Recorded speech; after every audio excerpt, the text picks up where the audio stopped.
The world stood still for a moment, hearts heavy with remembrance, as Gene Simmons of Kiss stepped forward to pay tribute to a man who was more than just a rock legend. Ozzy Osbourne, the Prince of Darkness, the godfather of heavy metal, and the wild soul behind some of rock's most unforgettable moments, left behind more than just a catalog of music. He left behind a legacy that defined generations, challenged the rules of fame, and broke boundaries no one else dared to even touch. For Gene Simmons, this wasn't just about saying goodbye to a fellow artist. This was about honoring a soul who redefined what it meant to be an enigma, a chaotic genius who lived on the edge of madness and brilliance sometimes at the same time. Gene's voice cracked slightly as he spoke, and that alone told the world that this was no ordinary tribute. Ozzy, he said, was the enigma of all enigmas. There was no one like him. Not in this lifetime. Not ever.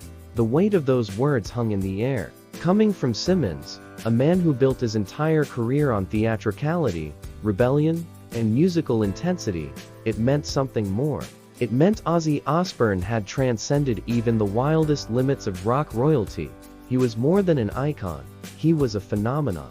Born John Michael Osbourne in Birmingham, England, Ozzy's rise to fame wasn't scripted in gold. It was carved from pain, poverty, and perseverance. A factory worker's son with a learning disorder, he struggled through school and was often told he'd never amount to anything. But destiny had different plans. When he met Tony Iommi, Geezer Butler, and Bill Ward, and formed Black Sabbath, music history was rewritten. That band didn't just create heavy metal, they summoned it from the depths of the human psyche. Songs like Paranoid, Iron Man, and War Pigs weren't just tracks. They were war cries for a generation grappling with war, unrest, and existential dread. Gene Simmons reflected on those early days with reverence. When Sabbath came on the scene, everything changed. The sound, the feeling, the danger, it was real. And at the center of it all was Ozzy. That voice, man. It wasn't polished. It wasn't perfect. But it was pure. It was him. Ozzy's vocals were raw, haunting, and unforgettable.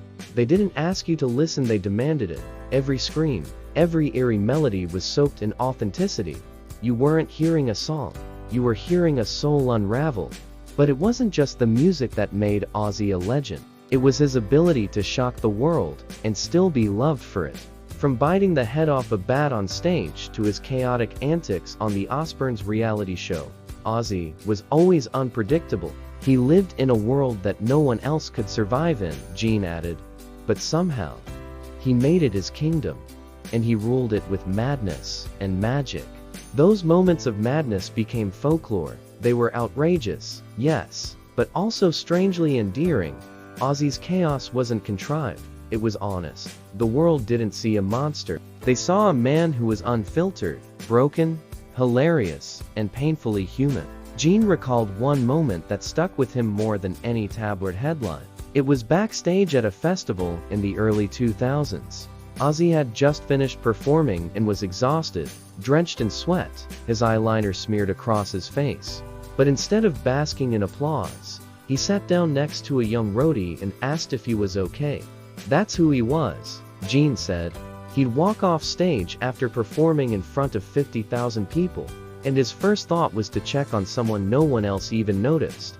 That raw kindness, often hidden behind layers of eccentricity, was one of Ozzy's defining traits.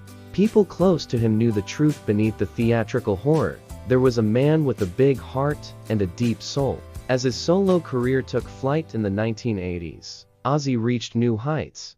The world was introduced to Randy Rhoads, and the two created some of the most iconic tracks in metal history. Crazy Train, Mr. Crowley, and Flying High Again were more than hits, they were sonic explosions of Ozzy's unique brand of lunacy and lyrical depth. Gene Simmons marveled at Ozzy's reinvention. Most people burn out after one legendary band. Ozzy reinvented himself again and again, and each time, he dragged the world along for the ride. But that ride wasn't always smooth. Ozzy's battles with addiction were well documented, and his struggles often mirrored those of the very fans who idolized him.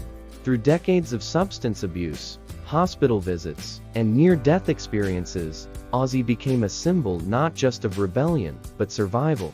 He stared death in the face more times than I can count, Gene said quietly.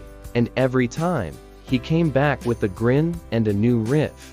His ability to endure made him more than a rock star, it made him a survivor. Millions of fans saw in Ozzy a reflection of their own chaos, their own darkness. And somehow, through his music and his story, they found hope. In his later years, Ozzy became something no one ever expected, a pop culture dad.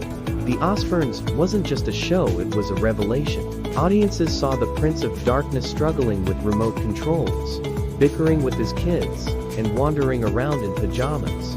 That show cracked the myth wide open, Gene said with a smile. It didn't destroy his legacy, it made it stronger. Because people realized that underneath the legend was a husband, a father, and a hilarious human being. Gene also touched on Ozzy's unique bond with his wife, Sharon. It wasn't just a marriage, it was a partnership forged in fire. Sharon wasn't just his manager, she was his anchor. Sharon saved him more times than he could ever count. Gene noted, their love story wasn't perfect, but it was real. It had battles, scars, forgiveness, and an unbreakable loyalty. That loyalty carried them through decades of storms, and through it all, Ozzy remained unapologetically himself. As the years went on, health issues began to slow Ozzy down. From Parkinson's disease to spinal surgery, the body that had once thrown itself into stage dives and fire-spewing theatrics was now in pain. But even then, he never gave up on music. He released albums, collaborated with new artists, and kept the spirit of rock alive. Even when he couldn't move the way he used to, Gene said, his soul was still screaming through the music. You could feel it, you could feel him. And when Gene Simmons ended his tribute, he didn't do it with sadness, he did it with gratitude. Ozzy didn't just give us music, he gave us himself, flaws and all. He gave us permission to be weird, to be broken, to be loud, to be real. In the days following the tribute, fans from across the globe poured in their own memories. From tattoos of his lyrics to candlelight vigils outside concert venues, the love for Ozzy Osbourne was overwhelming. Gene Simmons wasn't alone in his grief, but his words hit different because they came from someone who understood the weight of legacy.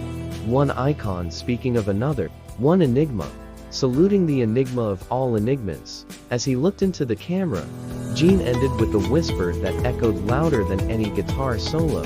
Rest well, Ozzy. You changed the world, and we'll never stop hearing your voice. For fans, Ozzy isn't truly gone. He lives in the thunder of a bass drop, the cry of a guitar, and the lyrics that shout into the void. He lives in every rebellious kid who dares to be different. He lives in us. And as long as we play the music, as long as we remember the man who bit bats, defied death, and made metal immortal, Ozzy Osbourne will never die.